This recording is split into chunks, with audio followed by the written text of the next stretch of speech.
I recognize that in all of my monthly reviews, I end up wearing this shirt. Whoops.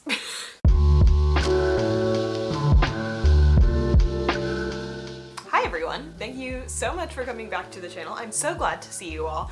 If you haven't been here before, my name is Cameron. I make videos about books and reading and the things I read and discourse and a bunch of stuff related to books. And at the end of every month, I do a recap of what I did. So since it's the first weekend of December, we're doing a recap for, you know, the books I read last month. I hope you all are well. I'm wearing a blanket because it's freezing. It's like 17 Fahrenheit outside. Brr. So I am just gonna yap at you. I have talked about this in previous videos that I did not have the best time at reading in November. Lots of stuff happened, particularly the US elections. And I'll talk about this a little more further on in the video, but I did not read the best material during election week that maybe I should have. So, you know, that's how it goes sometimes. Let's start with some stats, because I'll talk about each book as we go through. I did not read as many books as I have. Oh my gosh, buddy. This is the kitten. Hold on, I gotta hold it up. You can't really tell what it is because he's kind of mangled it, but this is my kitten's, oh, he's pulling on it right now. This is my kitten's favorite toy. It's a bee. Yes? He loves his bee. He yearns to play with it all the time. I'm filming a video. We can't play with it right now. I know. I'm sorry about that. But yeah, so the stats. I read 13 books in November, and I feel like I always have to preface with this, but 13 books is a lot of books, particularly if you're not someone who reads as much as I do. I just have like a very different threshold for myself because I'm a very fast reader and I read very constantly. So if you are sitting there and you're like, oh man, I'm on my last book of the year, I'm on book 12 of 12 because I read one book a month. You're doing great. I'm gonna tell you that. You're doing a great job. So I think I just need to get over myself and stop complaining about it. So I read 13 books last month. 4 of those books were audiobooks. I just had the time of my life. A lot of them were rereads, so I'll break down what they were. I had 3 new reads that I had never read before that were not any of my goal books. So every month my goal books are I want to read at least 1 nonfiction, at least 1 classic book, and at least 1 translated work. So, yeah. But aside from those, I read 5 rereads, and then I read 3 like just brand new books. Which, also I shouldn't say that none of my old books weren't new books. Those were also new books, but you know what I mean.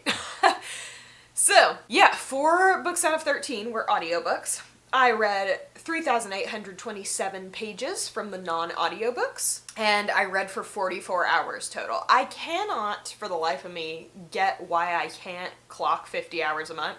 I mean, I get it. Like, if I were clocking 50 hours a month, I would be reading more than an hour and a half every day. So, maybe I just need to learn that that's not a goal that I can personally achieve, but like also I'm spiteful. I want to read 50 hours in a month. So hopefully in December I can get it. And I think maybe next year's goal is just, my only reading goal will be to like read 50 hours a month. I don't know, we'll see how well I can achieve that. But I read for 44 hours this month. My pace this month, I read a graphic novel that just exploded my pace. And I also, when I reread books, I find, I don't know if this is relatable to anyone else. If it is, please comment down below. But when I reread stuff, I find that I read it like much faster. Like I typically sit about 120 pages an hour, I would say. But like with certain rereads and certain authors that I know I can enjoy, I can get up to a pace of about 140 pages an hour. Also, I didn't tell you what my rate was.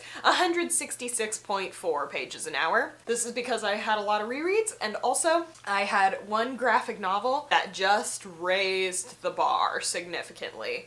Because graphic novels obviously are not as many words, so I don't have to spend as much time looking at the page, and so I can read it at a much higher rate. Yeah, so 166 pages an hour, yikes. And then my best day of the month, I read 535 pages, and I read for 241 minutes. So I want to say that was in my reading vlog for this month, so if you haven't seen it, it's on my profile. But let's talk about the books I read. Like I said, at the beginning of the month, was super slumpy. And it wasn't because of the books I was reading. I was actually really enjoying the books I was reading, but they were a little too timely, and I was already feeling a certain way about the US elections. And we're not going to get into this on this channel. I'm sure there are other people who could explain that whole scenario much better than I could, but it did affect my mood for a significant portion of the month. But during that first section of the month, I was reading 2 books. I was reading 2 of my nonfiction books.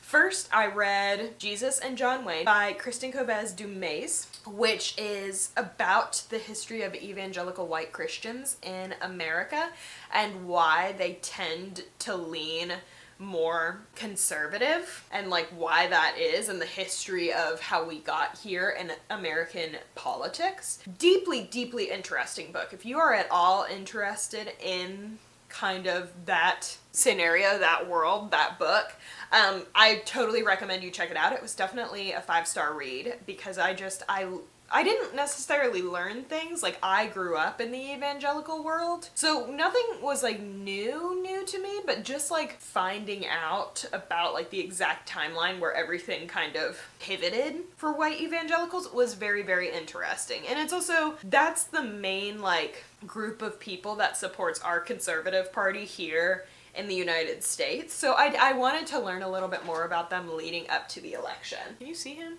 Yeah. Anyway, yeah, I read that and then immediately followed it up with How to Hide an Empire by Daniel Immerwahr, which is a history of colonialism in the United States and imperialism, and about all of the territories we have or have had, and just kind of that complete history. I learned so much. There was a particular section about the Philippines that I was not taught in school that I thought was it wasn't like, it was interesting because I wanted to learn about it, but it was also like deeply depressing. And I have several Filipino friends. I love the Philippines. If you're from the Philippines, give a shout out in the comments because I love the Philippines. But it was just, I won't say it was mind-blowing because I think I knew deep down, not deep down, but like America has an issue with education and kind of deciding what they want to educate us on. So a lot of the stuff I learned from that book, I had never heard in a classroom before. And I'm glad I sought it out. I've gotten very into nonfiction recently because I'm like, I want to educate myself about my country, about the history of my country, about how my country affects others around me. And I absolutely have learned so much from doing that. I'm also reading a book currently that you'll hear in next month's overview that I'm just like, it's blowing my mind. So yeah, all that to say, I was reading those first 2 books at the beginning of the month and when the election hit. So I typically read nonfiction much slower than fiction.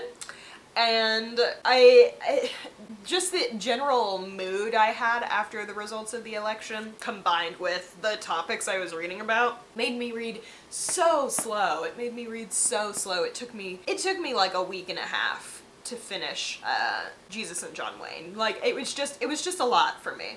But nevertheless, deeply interesting. If you are American, I recommend reading both of those books. If you're honestly just someone who wants to learn a little bit about America, I'm sorry you'll be seeing the bad sides of America through those books, but I really recommend them.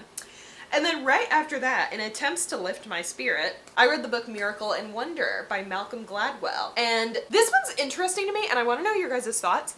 It is labeled as an audiobook because it was an interview with Paul Simon, or just like a collection of interviews with Paul Simon. Paul Simon, who has been a very famous musician since like the 60s, and like about a lot of his life and his writing processes and how he creates new music and how he's been doing that consistently for, oh my gosh, 60 years.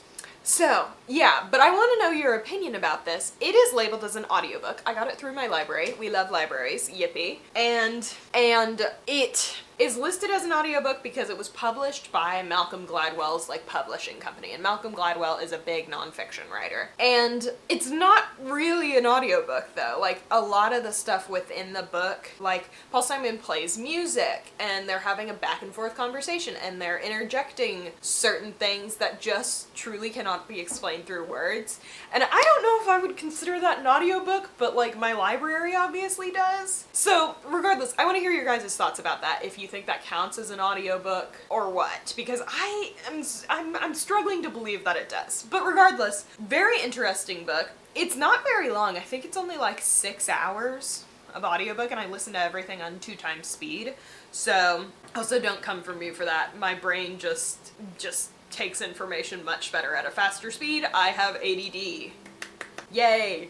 So those are my 3 nonfiction reads this month, all of which I very, very much enjoyed. I want to say, let me double check, but I want to say I gave at least 2 out of 3 of them 5 stars, if not all 3. Oh, as always, I feel like I haven't said this in a while, but all of my stats are tracked through the app Bookly. I love it dearly. This isn't sponsored, I just love it. So Bookly, if you want to sponsor me, let me know. I love you guys. So anyway, yeah, I gave Jesus and John Wayne 5 stars. I gave How to Hide an Empire 5 stars, and I gave Miracle and Wonder 4 stars. But I think a Miracle and Wonder I only gave 4 stars because I was like, does this even count as a book? So yeah, but I read those 3 right up back to back. Thankfully, Miracle and Wonder kind of got me back up to speed. And then we get into some other books I read. So my classic that I read this month, I've kind of been like cheating the classics recently because I've only really been reading the Anne of Green Gables series. The Anne Shirley series, I guess would be what it's called. But I read Anne's House of Dreams, which is the 5th book in the series, I believe. 5th book in the series, I believe. But it's about her and spoilers, I know the book is 100+ years old, but like spoilers, Anne and Gilbert get married, and it's about them getting married and their first house after they get married and their lives as newlyweds and like the people they meet when they move into their house and stuff like that. Very, very sweet. There is one part in the book that trigger warning talks about child loss, and it's like, it's way deeper than I was expecting from an Anne Shirley novel, so I was just like shocked. But very good. Not my favorite of the series. I think just Anne of Green Gables, the very first one of the series, just like reigns supreme. It's so good. And she also, L.M. Montgomery, the author, wrote 8 books over like 30 years. So like a lot of the books just kind of feel very different from each other because there was time in between writing them. But a lot of Anne's experiences are based on the author's own experiences, and Anne's House of Dreams, she was writing and she experienced child loss. So I guess I can't be surprised, but I was also like, man, what a bummer. I was not expecting this from an Anne Shirley novel. But nevertheless, very good. I enjoyed it. I think I gave it 4 stars. So yeah. And then my translated work was called Bloodstained Beard by Daniel Galera. I want to say it's Argentinian, but it's about a guy whose father passes right after telling him that his grandfather was murdered in this town. And like the father is basically like, hey, I'm gonna die, but like go figure this out for me. And it's about this guy who just kind of moves into this small town and kind of tries to figure out what's going on, what happened to his grandfather. I fear that one of my biggest book pet peeves is when they don't put quotations around when people are talking, and they didn't do that in this book, and I feel like it just slows me down, because like I can still be like, okay, they're talking now, but I have to like, my mind has to like register that they're talking right now and they're not just describing their surroundings and stuff like that. Oh, I also forgot an important detail about this book is the main character has a brain issue where he can't recognize faces. So solving this mystery gets even harder because he doesn't know who people are based on their face. That was an aside, but yeah, there were no quotations about anything that anyone said, so that was driving me up the wall. And like, the conclusion wasn't necessarily satisfying to me. That's all I will say. I rate books based on me. So honestly, there might be books, I gave this one 2.5 stars. Just because it wasn't really my cup of tea. I didn't find it like necessarily satisfying. But just because I rate something that way, maybe you would rate something very, very differently. So if the premise sounds interesting to you, still go check it out for sure. But yeah, that was my translated work. So let's get into my rereads. I reread a whole book series this month because I knew I could read it fast and I knew it would pull me out of my slump. And it did. But the book series I reread was The Lunar Chronicles by Marissa Meyer. There is something about Marissa Meyer's writing and my brain that just clicks. I read her series so fast. It just clicks in my brain. I really like her writing. And sometimes, like, she's primarily a YA author, so sometimes my brain just needs that reset of YA. Like, of course there are stakes, it's just not normally as heavy as adult fiction can be. But yeah, I reread The Lunar Chronicles, and I read 5 books. So there's 4 main books in the series, and then there's like 2 companion books, and I only read one of the companion books. But it is a retelling. The first book is it's a sci-fi retelling of several fairy tales, specifically Cinderella, Red Riding Hood, Rapunzel, and Snow White. The first book surrounds this teenage girl that is called Cinder, who is a cyborg, and it's just like about that, and then it also surrounds the prince of the land and his like countries dealing with the lunar people, which are the kind of subset of humans that live on the moon. I don't know. I love politics. One of my favorite parts of Star Wars, like particularly the prequel trilogy, because I'm a big Star Wars fan, is the politics. So I love reading political fiction. So I explain that so horribly. I recommend you look up a synopsis because I love that series. I think it is so good.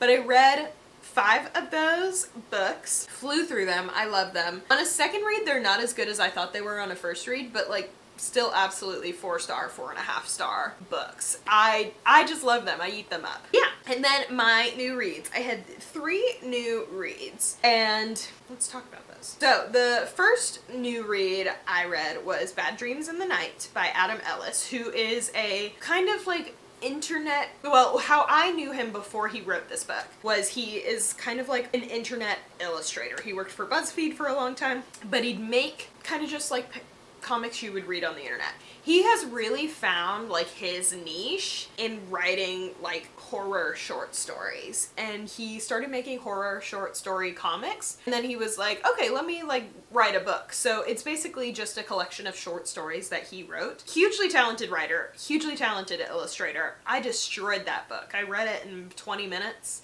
And I just loved it. I thought it was so good. I would love to buy my own copy. So yeah, I recommend it. I think I gave it 5 stars. Like I just really liked it. I can handle horror in small dosages. I find that reading like a lot of horror like very much gives me anxiety. So I can only take it in small dosages most of the time, but I really enjoyed that. So yeah, here's maybe a controversial one. Controversial because I know she's the internet, she's BookTube's darling, but I read Emily Henry's new book, finally. I had it on hold at the library for like 9 months. I don't know if it was worth it, but it's called Funny Story. It's an Emily Henry romance. I find I don't read a lot of romances because they all feel very cookie cutter to me. Like they all feel very much like they have the same plot. But I've read several of Emily Henry's and really enjoyed them.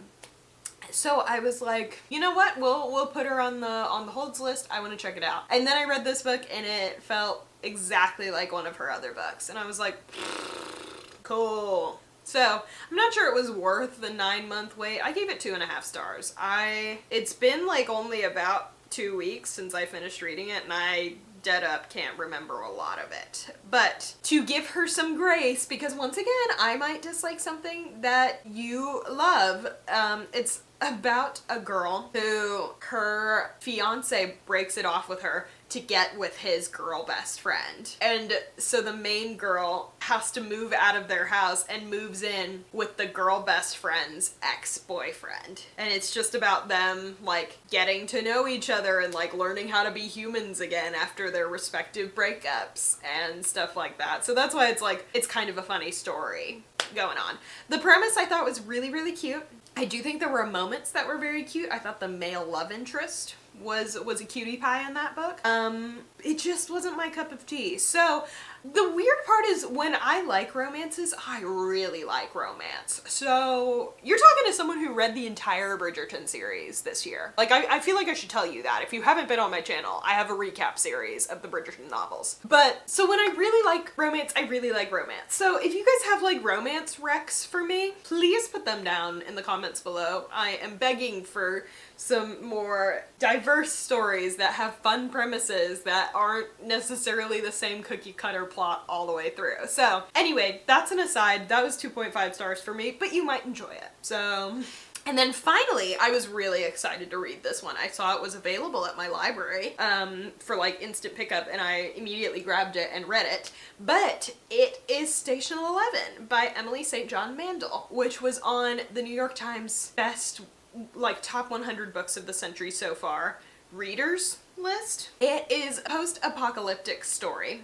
about, well, obviously a world that suffers the apocalypse, and it follows specifically a troupe of actors and musicians that travel around the world after it's basically ended and perform Shakespeare for people. And there's lots of intertwining like plot lines that go on, like you're following several people, but the main thing is you're following this troupe of actors, and you see a little bit of their lives before the apocalypse essentially happened, and then you follow like what's going on in this post-apocalyptic world. And there's also a side plot of a religious fanatic, and there's a side plot of an actor who passes the night the apocalypse essentially begins. And I truly can't do justice to it because I just loved this book. I thought it was so good. I can't put to words how good this book is. I actually am really interested in buying a copy of my own, so you know, we'll see if I can find that. But I don't want to give away more than that, so that's all you're getting. But hear from me, I thought it was so good. I gave it 5 stars. I had a very successful reading month. I think my average star amount was 4 stars for all of the books, just because I had a bunch of bangers this month, which I love to see. But yeah, Station 11, excellent. One of the best books I read this month. I read several really good books. They just took me a while to get through. It was a long month here in the United States, and it feels like it's been a long decade for just about everyone. So, but anyway, thank you so much for watching. I'm so glad you're here. I'm so glad you made it through the whole video. If you have any thoughts about this video, if you have any recs for me, put them down in the comment. I would love to hear it. I read quite a bit of your guys's like recs you give me, so I'm always delighted to see more people like give me recommendations. So please give. But yeah, so of course comment if you like the video, give it a like. If you have seen multiple of my videos and have liked them all, why don't you consider subscribing? If you really want to subscribe, you can turn on your notification bell. I post a long video, like around 20-ish minutes most of the time, sometimes longer, like this video looks like it's gonna be, every Sunday, and I post shorts multiple times a week otherwise. So yeah, things I think you should do today. I think, water your plants. If you haven't watered them in a while, you can't see them right now, but I watered them today. So water your plants. Also, if you are a celebrator of Christmas or any December holidays, for my Christmas present, I request that you recommend me one of your favorite books you've read this year, because I would love to make a video of reading my followers, my commenters' favorite books from the year. I think that would be so fun. And then finally, go visit and support your local library. I will see you all later. Goodbye.